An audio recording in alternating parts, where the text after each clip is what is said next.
कहानी की शुरुआत एक लैब को दिखाते हुए होती है जहाँ पर एक रोबोट थी जिसे मदर रोबोट भी कहा जाता है। यहाँ पर हमें बताया जाता है कि पूरी धरती से इंसानों का नामो निशान खत्म हो चुका है और सिर्फ 63,000 एम्ब्रियोज यानी भ्रूण ही इस लैब में बचे हैं। इसलिए लैब में इस मदर रोबोट का मिशन इंसानों की नई पॉपुलेशन को दोबारा से बसाना था, जिसके लिए मदर रोबोट एक एम्ब्रियोज को जेस्टेशन चैम्बर में रख देती है, जिससे एक ह्यूमन बच्चा धीरे धीरे डेवलप होने लगता है। अब इस आर्टिफिशियल गर्भ से 24 घंटे के अंदर बच्चे को बाहर आना था, इसलिए मदर रोबोट 24 घंटे में बेबी के बाहर आने का वेट करने लगती है और जैसे ही 24 घंटे बाद बच्चा पूरी तरह से डेवलप हो जाता है तब उसे बाहर निकाला जाता है। ये एक बेबी गर्ल थी जिसे मदर रोबोट डॉटर नाम देती है। इसके बाद मदर रोबोट उस बच्ची को पालने और उसका ख्याल रखने लगती है। मदर रोबोट इस इंसानी बच्चे को पैदा करके बहुत खुश थी। ऐसे ही समय बीतने के साथ साथ मदर रोबोट के साथ रहते हुए वो बच्ची चलना, हंसना, रोना और इधर उधर भागते हुए खेलना, ये सब चीजें सीख रही थी। मदर रोबोट डॉटर का बहुत ख्याल रखती थी। वो उससे बातें करती, उसे खाना खिलाती और उसे हर रोज कई बुक्स पढ़ के भी सुनाती। ऐसे ही बीतते समय के साथ साथ डॉटर अब बड़ी हो रही थी, जिससे अब मदर रोबोट डॉटर को कई विषयों की जानकारी देने लगती है कि जैसे ब्रह्मांड क्या है, ह्यूमन हिस्ट्री, इंसान कहाँ से आए और वो कौन थे, ये सब मदर रोबोट डॉटर को बताती है। डॉटर बहुत ही ब्रिलियंट माइंड वाली थी। ये सब जानकर उसमें और ज्यादा क्यूरियोसिटी बढ़ रही थी। वो और भी ज्यादा नॉलेज इकट्ठा करनी शुरू कर देती है। ऐसे ही एक दिन डॉटर मदर रोबोट से पूछती है कि मेरे अलावा इस लैब में और कोई बच्चा क्यों नहीं है और धरती पे से सारे इंसान कहाँ गायब हो गए। जिस पर मदर रोबोट उसे बताती है कि इंसानों के बीच बहुत बड़ी जंग हुई थी और उस जंग में सभी इंसान आपस में ही लड़कर मर गए थे। इसके बाद मदर रोबोट उसे लेकर एम्ब्रियोज रूम में जाती है, जहाँ वो डॉटर को दूसरे एम्ब्रियोज दिखाती है। वो डॉटर को बताती है कि धरती पर एनवायरनमेंट पूरी तरह से खराब हो चुका है, जिसकी वजह से धरती पर इन्फेक्शन फैल रहा है और इसलिए मैं तुम्हें इस लैब से बाहर नहीं जाने दे सकती, क्योंकि इससे तुम्हारी जान भी जा सकती है। जब डॉटर थोड़ी और बड़ी हो जाती है तो मदर रोबोट उसे बताती है कि मैंने तुम्हें कैसे पैदा किया था। वो उसे उन मशीनों को भी दिखाती है जिनसे उसे पैदा किया गया था। मदर रोबोट डॉटर को कहती है कि तुम्हें इन सारी मशीनों के बारे में जानना होगा और एक अच्छी मदर बनने के लिए प्रैक्टिस करनी होगी, क्योंकि आगे चल के तुम्हें ही आने वाली नई पॉपुलेशन को संभालना है। इसी तरह इन दोनों में ऐसी बातें चलती रहती है। मदर डॉटर को कभी भी ऐसा फील नहीं होने देती कि इस लैब से बाहर भी कोई दुनिया है। ऐसे ही कई साल गुजर जाते हैं और अब डॉटर अपने टीनेज में पहुंच चुकी थी। वो 18 साल की हो चुकी थी, लेकिन अब वो इस लैब से बाहर की दुनिया देखना चाहती थी कि बाहर क्या है।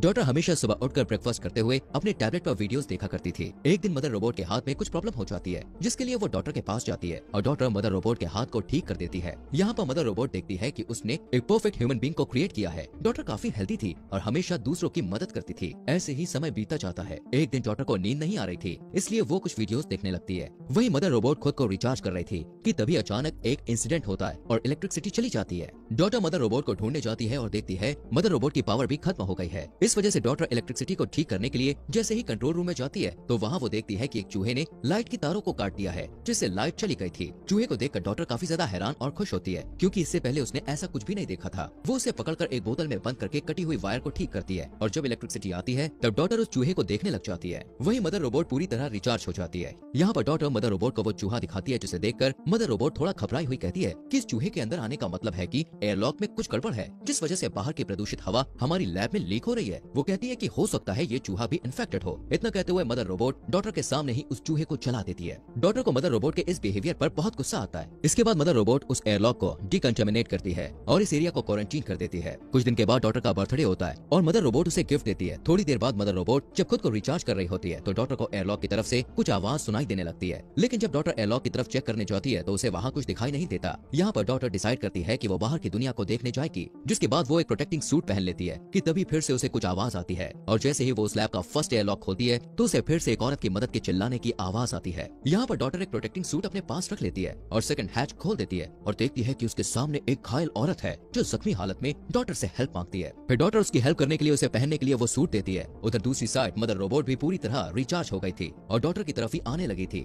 डॉटर जब उसे अपनी तरफ आता हुआ देखती है तो वो जल्दी से एयरलॉक को बंद कर देती है। मदर रोबोट को पता चल जाता है कि एयरलॉक को खोला गया था, इसलिए वो डॉटर से पूछती है कि तुमने एयरलॉक ओपन क्यों किया। जवाब में डॉटर मदर रोबोट को झूठ कहती है कि मुझे बाहर की दुनिया देखनी है, इसलिए मैंने दरवाजा खोल दिया। मदर रोबोट डॉटर को वार्निंग देती है कि तुम्हें बाहर जाना अलाउड नहीं है, क्योंकि जहरीली गैस के कारण तुम्हारी जान को खतरा है। इसके बाद मदर रोबोट डॉटर को पनिशमेंट के तौर पर एग्जाम के लिए लेकर आती है, जिसके लिए मदर रोबोट डॉटर को एग्जाम के लिए एक डिवाइस देती है और खुद लैब में काम करने चली जाती है। तभी डॉटर मदर रोबोट के वहाँ पर न होने का फायदा उठाकर वापस एयरलॉक खोलकर बाहर आती है, जहाँ पर वो देखती है कि वो जख्मी औरत बेहोश पड़ी थी। वहीं उस जख्मी औरत के पास एक बैग पड़ा था। जब डॉटर उसे खोलकर देखती है तो उसमें एक गन मिलती है। डॉटर उस गन को अपने पास रख लेती है और उस औरत को होश में लाने की कोशिश करती है और उस औरत को फिर होश आ जाता है। यहाँ पर डॉटर ये सोचने लगती है कि मदर रोबोट ने मुझे बताया था कि इन्फेक्शन की वजह से धरती पर सारे इंसान खत्म हो चुके हैं, इसलिए डॉटर उस औरत को देखकर बहुत ज्यादा हैरान होती है और बाहें फैलाए हुए इन्फेक्शन का कोई भी असर उस औरत पर दिखाई भी नहीं दे रहा था। डॉटर उस जख्मी औरत को लेकर लैब में जाती है और उसे वहाँ पे छुपा देती है और उसके लिए मेडिसिन लेने चली जाती है। मेडिसिन ढूंढते वक्त डॉटर को थोड़ी चोट लग गई थी, लेकिन तभी वो मदर रोबोट को उस रूम के बाहर से गुजरता हुआ देखकर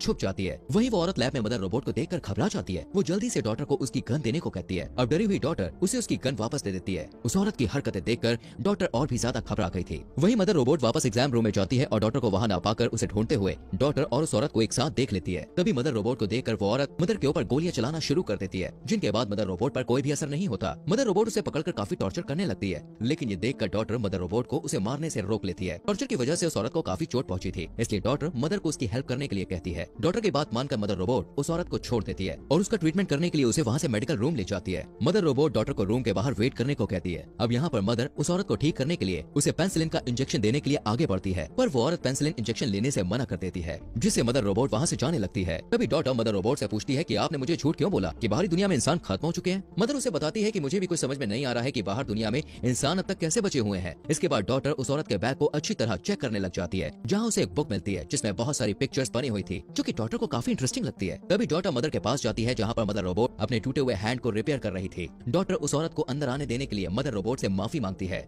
जिस पर मदर उसे माफ कर देती है। लेकिन इसके बाद डॉटर मदर से कहती है कि उस औरत की हालत और भी ज्यादा खराब होती जा रही है, जिसके बाद वो दोनों उस औरत के पास जाते हैं। उसे देखकर मदर रोबोट उसे कहती है कि मुझे तुम्हारी सर्जरी करनी पड़ेगी, नहीं तो तुम गोली के इन्फेक्शन से ही मर जाओगी। लेकिन वो औरत मदर रोबोट को उससे दूर रहने के लिए कहती है। इस सिचुएशन को देखते हुए डॉटर मदर रोबोट की हेल्प से खुद ही उस औरत की सर्जरी करने लगती है और बुलेट्स को उसकी बॉडी से बाहर निकाल लेती है। इसके बाद वो दोनों एक दूसरे से बातें करने लगते हैं। वहीं उनकी सारी बातें मदर रोबोट सुन रही थी। एक दिन वो औरत डॉटर को बताती है कि जब वो लोग एक खान में काम कर रहे थे तो एक रोबोट ने उसके भाई को मार दिया था। यहाँ पर उस औरत के बताने से डॉटर को पता चलता है कि बाहरी दुनिया में मदर रोबोट जैसे और भी रोबोट्स हैं, जिन्होंने लगभग 90% इंसानों का खात्मा कर दिया है। वो औरत डॉटर को एक बुक निकालकर कुछ पिक्चर्स दिखाते हुए कहती है, इसमें जितनी भी पिक्चर्स तुम्हें दिखाई दे रही हैं, ये सभी सर्वाइवर्स हैं और वो सभी एक साथ ही रहते हैं और इन रोबोट से बचते फिर रहे हैं, क्योंकि जैसे ही कोई रोबोट इंसान को देखता है तो उसे तुरंत मार देता है। वो औरत डॉटर को मदर रोबोट के साथ न रहने को कहती है। अब जब इन दोनों की बातचीत चल रही थी तभी इसी बीच मदर रोबोट वहाँ आ जाती है और डॉटर को एग्जाम के लिए अपने साथ ले जाती है। अब क्योंकि मदर रोबोट ने उस औरत की सारी बातें सुन ली थी, इसलिए वो डॉटर को कहती है कि उस औरत की बातों पर तुम्हें ध्यान नहीं देना चाहिए, क्योंकि वो झूठ बोल रही है। इसके बाद मदर रोबोट डॉटर का साइकोलॉजी, फिजिकल और मेडिकल टेस्ट लेती है, जिसमें डॉटर काफी अच्छा स्कोर करती है। इसके लिए मदर रोबोट उसे रिवॉर्ड देने के लिए एम्ब्रियोज रूम में ले जाती है और उसे कहती है कि इन एम्ब्रियोज में से किसी एक एम्ब्रियो को सेलेक्ट कर लो।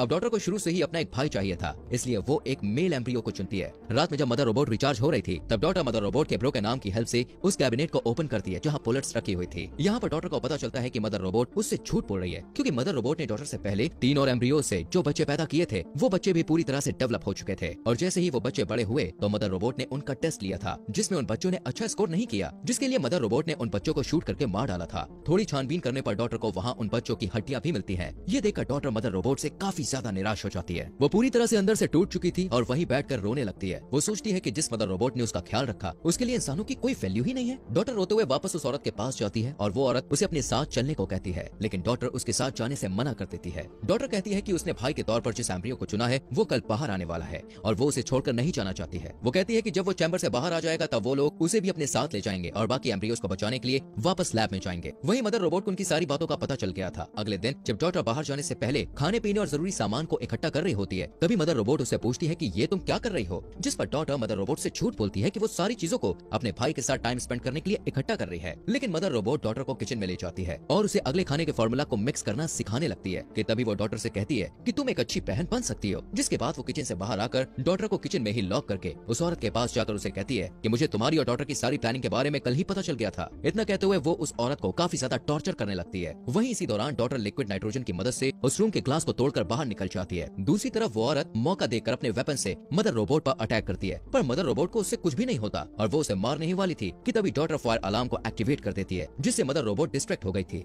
और वो उस औरत को छोड़कर फायर का पता लगाने के लिए चली जाती है। वहीं वो औरत और डॉटर एक साथ मेन डोर की तरफ भागने लगती है, लेकिन तभी वहाँ मदर रोबोट आ जाती है, जिससे वो औरत मदर रोबोट को कहती है कि मेन डोर खोल दो वरना मैं डॉटर को मार दूंगी। यहाँ पर मदर रोबोट डॉटर को बचाने के लिए डोर ओपन कर देती है। अब वो औरत डॉटर के साथ बाहर निकल जाती है। बाहर की दुनिया पूरी तरह से बर्बाद हो चुकी थी। वहाँ इंसान, पेड़ पौधे और जानवरों का नामो निशान नहीं था। यहाँ तक कि जमीन भी पूरी तरह से बंजर हो चुकी थी। किसी तरह डॉटर और वो औरत वहाँ से भाग जाते हैं। भागते हुए डॉटर देखती है कि कुछ रोबोट्स वापस से दुनिया को बेहतर बनाने की कोशिश कर रहे हैं। कुछ टाइम बाद वो औरत डॉटर को लेकर एक कंटेनर पर पहुँचती है, जहाँ डॉटर पहली बार ओशन को देखकर बहुत खुश थी, लेकिन वो हैरान थी कि बाकी के सर्वाइवर्स कहाँ हैं। जब वो उस औरत से ये सवाल पूछती है तब वो औरत बोलती है कि वो लोग काफी साल पहले माइंस में रहा करते थे, पर खाना न मिलने की वजह से बाकी सर्वाइवर मर गए, जिससे वो रोबोट से बचने के लिए इस कंटेनर में रहकर ही जिंदगी जीने लगी थी। वो डॉटर को बताती है कि अब पूरी दुनिया में कोई भी सर्वाइवर नहीं बचा है और वो दोनों ही आखिरी 2 इंसान है। ये बात सुनकर डॉटर काफी हैरान परेशान हो जाती है और रोने लगती है और कहती है कि तुमने मुझसे कितना बड़ा झूठ बोला। तभी वो उस औरत से कहती है कि मुझे अपने भाई को बचाना है और वो वापस लैब की तरफ जाने लगती है। जब वो लैब तक पहुंच जाती है तो वो देखती है कि लैब के आगे बहुत सारे रोबोट्स खड़े होकर लैब को सिक्योर कर रहे हैं। वो रोबोट्स डॉटर को स्कैन करके उसे लैब के अंदर जाने की इजाजत दे देते हैं। यहाँ पर डॉटर काफी ज्यादा घबराई हुई थी, इसलिए वो एक कुल्हाड़ी उठा लेती है और अंदर जाने लगती है। अंदर जाकर वो देखती है कि मदर रोबोट एक न्यूबॉर्न बेबी की देखभाल कर रही है। जब मदर रोबोट डॉटर को देखती है तब डॉटर कहती है कि उसे अपने भाई को पास से देखना है। इस पर मदर रोबोट उसे कुल्हाड़ी छोड़ने के लिए कहती है। तभी मदर रोबोट डॉटर को सारी सच्चाई बताने लगती है कि मैं एक आर्टिफिशियल इंटेलिजेंस रोबोट हूँ और मैं ही बाहर की दुनिया के सारे रोबोट्स को कंट्रोल करती हूँ और धरती के सभी इंसानों को खत्म करने का प्लान मेरा ही था। फिर मदर रोबोट डॉटर से कहती है कि मुझे डर था कि इंसान आगे चलकर खुद तो एक दूसरे से लड़कर खत्म होंगे ही, साथ ही साथ वो इस प्लेनेट को भी बर्बाद कर देंगे, इसलिए मैंने इंसानों को खत्म करने का प्लान बनाया। जिसके बाद रोबोट्स ने इंसानों का खात्मा कर दिया। वो बताती है कि लेकिन मैं इंसानों को सेकंड चांस देना चाहती थी, इसलिए मैंने कुछ ह्यूमन एम्ब्रियोज को सेव कर लिया था ताकि उनकी मदद से मैं इंसानों की एक नई जनरेशन को दोबारा से खड़ी कर पाऊं और वो ह्यूमंस एक दूसरे के साथ प्यार से रहें और अपने प्लांट का भी ख्याल रखें। तभी डॉटर कुल्हाड़ी को नीचे रख देती है और अपने भाई को गोद में उठा लेती है। इसके बाद डॉटर मदर रोबोट से पहले के 3 बच्चों को मारने का कारण पूछती है, जिस पर मदर रोबोट उसे कहती है कि तुमने इस बच्चे को बहुत टाइट पकड़ा है। तभी डॉटर वहाँ से भागने लगती है। मदर रोबोट उसके पीछे जाती है और डोर में फंस जाती है।